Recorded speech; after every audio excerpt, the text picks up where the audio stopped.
Here is a tutorial on Swing Low Sweet Chariot from Faber Adult Piano Adventures, Book 2, page 58. So in this section of the book, we're definitely heavily focusing on triad inversions. So just as a review, we got the root C major chord, first inversion, second inversion. So root with the C on the bottom, first inversion with E on the bottom, second inversion with G on the bottom.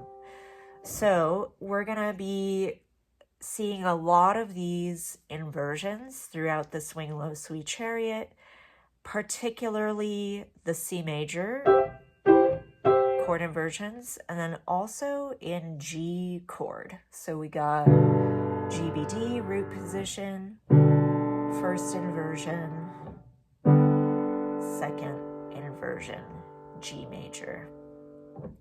So those do come up quite a bit. So kind of as an initial practice for this piece, I would really work on those. You can do just the right hand, whatever speed is comfortable, left hand,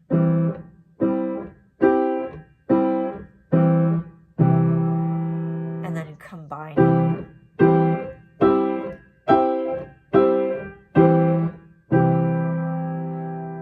And making sure you have the correct fingering. So I see a lot of like this for the first inversion for right. Technically that should be 2, followed by 3 in the middle for the second inversion. For left hand, 3 for the first inversion, second inversion, 2 on the C. So I see a lot of moving around with those fingers for the other inversions. So making sure you have that really dialed in before attempting the both hands. And then you can also do the same for the G major.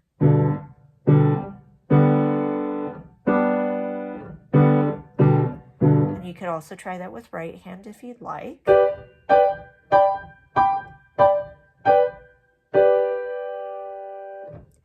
Okay, so I'm going to go ahead and play the piece first. And technically this requires, well, within the title it says swing. So naturally we would also swing the eighth notes within this piece. And we know that because of this in parentheses. So 2 eighth notes instead of doing one and. So kind of like a lilt, so to speak, with these 2 eighth notes. So I'm definitely going to play it with the swing, and here we go.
Okie dokes, let's get into this piece. So in the beginning of the video, I talked about practicing the inversions of G, C major, and G major chord initially, because that does come up quite a bit in this piece. But let's talk about the right hand.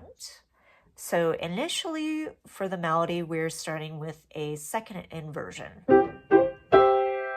So it kind of alternates between second, first, second, F chord root position, And then you kind of naturally, as you do this chariot, that's going to set you up for measure 3 with the first inversion. So let's try that again. So we have second, first, second, root. And for now, for practice, we're just going to keep the eighth notes really straight. And eventually we can add the swing. Okay, so now we're at measure 3 with the first inversion. So there's going to be an immediate pinky to 3. So pinky to 3 with that second inversion shape. So getting ready for that. Ready and root, first inversion, G major. By the way, I have to say, for all these chords, I'm recommending you keep your hand really close to the keys because they do switch the hand shapes very frequently. So if you're kind of lifting, it doesn't feel as grounded, I find. So if you can just kind of hover and slide across, that would actually be preferred and helpful for you as you're learning this piece. Also recognizing like common tones within the chords. So for example, we had in measure 3, that C, also apparent in the second inversion, so latching on to pinky 3, and then thumb on C. And then from C to G, so it's just that thumb extension to get into that chord. Okay, we're going to move on to measure 5. So after we do the G chord, we have 3 more beats to figure out where we're going to go next. So we have, this is an interval of a 6th from B to G on the beginning of measure 4. So for measure 5, it's literally up a step with the shape. So you're forming like a first inversion A minor with that shaping of the hand. So from here to here. So let's try from measure 5. 1, switch to 4. And then we have an additional 4, switch to 3 fingering. And then we just stay there for a little bit. 2, 3, and. Okay. I am gonna skip this left hand melody for a second because if we look at measure 11, we saw this earlier. The difference here coming up, instead of going, we have that pickup on the G, and then we do kind of what we did at measure 5. Melody's a bit varied here, so let's talk about that. Measure 13, 2, switch, switch. So kind of similar melody, different rhythm though, as compared to measure 6. And then measure 7 versus measure 15, the only difference between those 2 bars is that 5th on carry, the word carry. So measure 7 just has the singular note, but then measure 15, 5th. So that's really the only difference. And then we have our outro. So after we have home at 16 with 3, we have 2 beats to find 3 on G.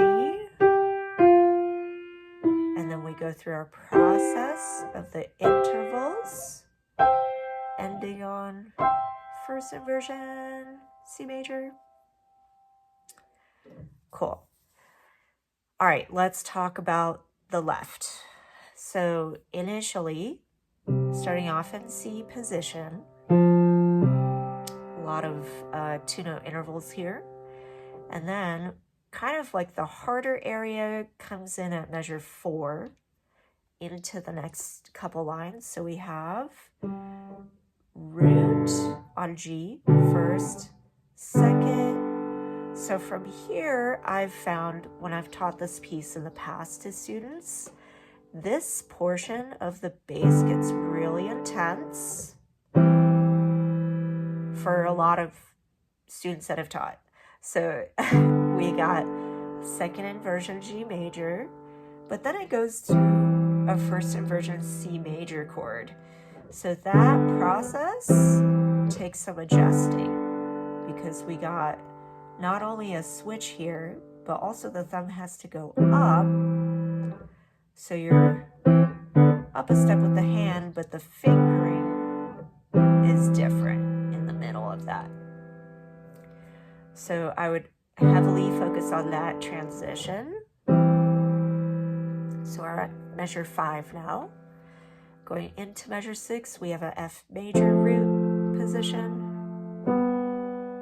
Back to the first inversion. And then here it gets very chordal at the bottom of the page at measure 7 and 8. So we have first inversion. Following the lead sheet chords, we got D minor root position, up to GB for G major, down to C chord, F, C. So back to measure 7, hold, D minor, G, C.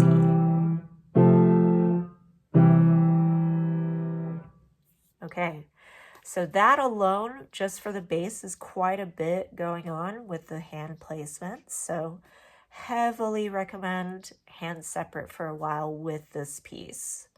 And then similar to how we did the right hand, if we check out the left hand for the next page, we got the similar G major followed by this. So actually chord-wise, let's compare here. So we got, after the G major, measure 4 compared to measure 12. Those are pretty much the same. Measure 5 and 13 are the same. Measure 6 and 14 are the same. Measure 7 and 15 are the same. So is measure 8 and 16, aside from that pickup note at measure 8. And then lastly, we're at 17 now. This is where we have the writ. And then the pedal is going to assist as we go up to the treble clef. Same interval of a fifth to end. Awesome. All right. So how we're going to go about now is let's check out hands separate. So I'm going to play right through the A section, and then when it comes back at measure 11, and then we'll do the same situation, but for left hand, practicing that. You can follow with the right, and then putting it together. And then we'll talk about the little B section with the left hand melody, which is actually pretty short. It's like 2 bars with a pickup. So that'll be easier to add in after we do all the harder work, so to speak. Okay, so I'll start with the right hand, measure 1 to 8. So 1 and 2, and here we go.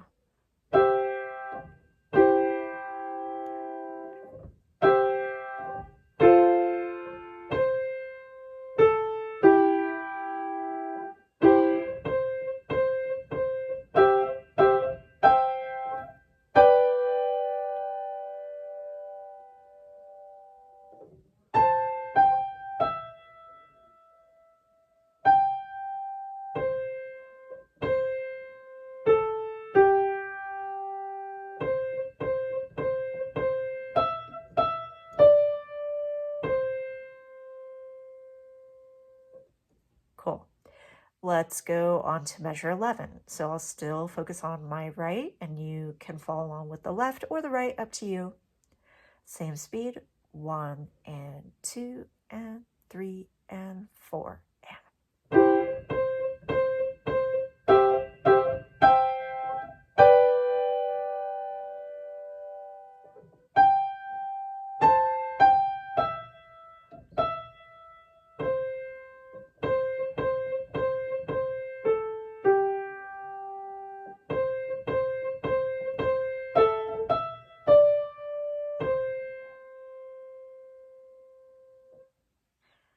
1 and 2 and.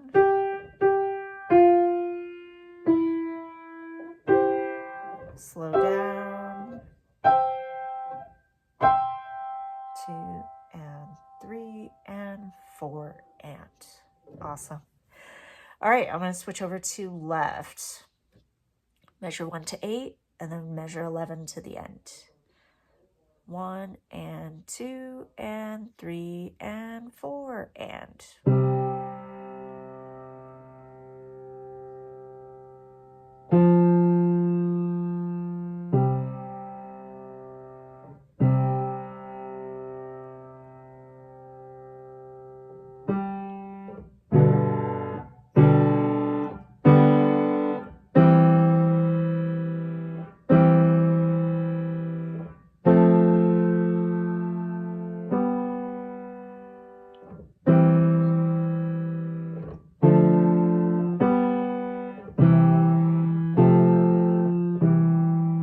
Pause. Let's go on to measure 11. 1 and 2 and 3 and 4 and.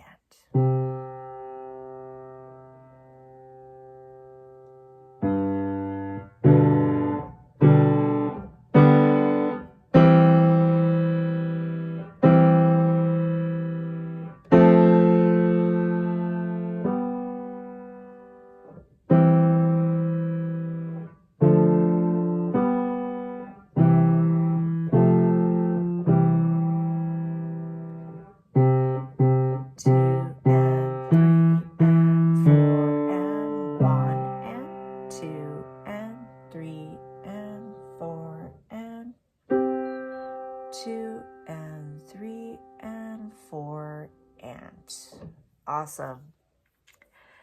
All right. I will also try both hands, and then we'll talk about the measure 9 area. 1 and 2 and 4 and.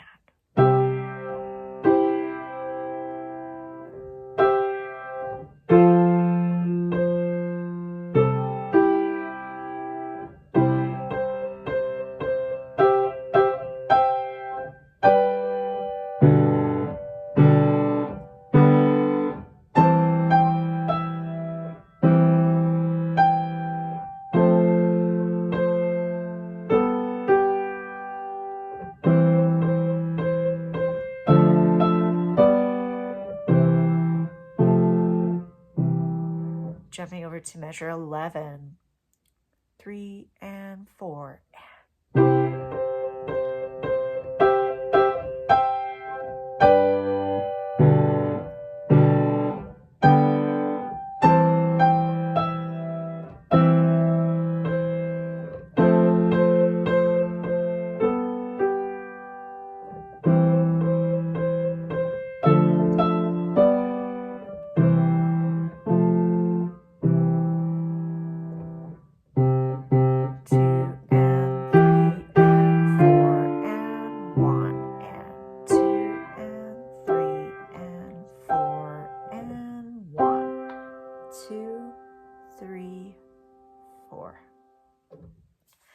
Awesome.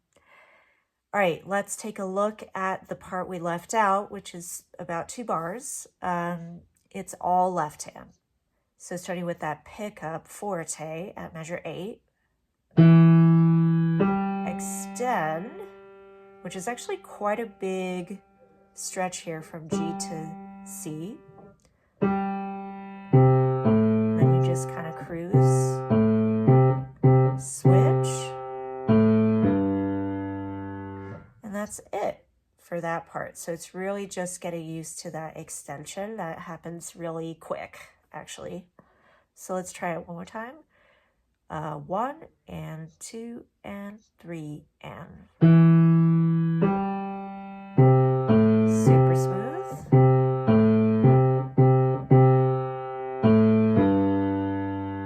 And then you stay there going into measure 11 with the 2 on the C. Okay, I do need to talk about the swing because that's a crucial part of this piece as well. So whenever you have the 2 groupings of 2 eighth notes, we typically think of it as like a long, short, long, short, long, short. So for example, if you heard in the initial playthrough,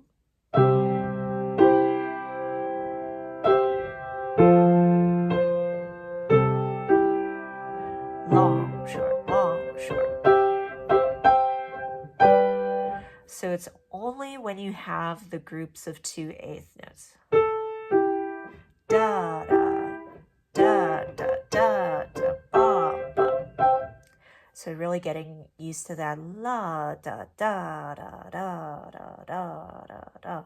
Even when we get into the B section. Ba, ba, ba, ba, ba.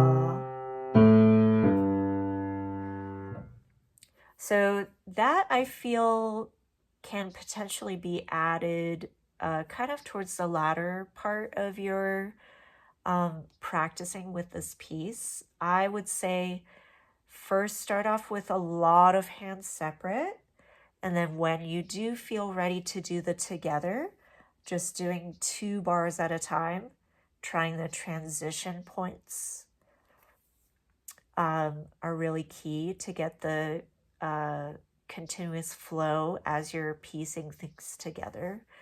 But honestly, with this piece, I've found a majority of the students that I've taught this piece to really take a bit of time to learn this because there's just so much going on throughout the piece. We got the chord inversions alone are definitely take some practice, finger switching from same note, different finger, a lot of chords going on, followed by, we didn't even talk about the pedal, but pedal is kind of following per chord change. So that's another factor to consider later. And then, of course, tons of dynamics everywhere. So we got everything from like pianissimo all the way to forte at measure 13.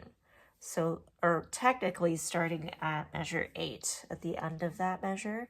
So a lot of dynamic contrast. So definitely take your time with this piece. Don't feel like you have to rush through the process. There's a lot of good stuff to come out of this piece, technically and musically, that I think are very important going forward.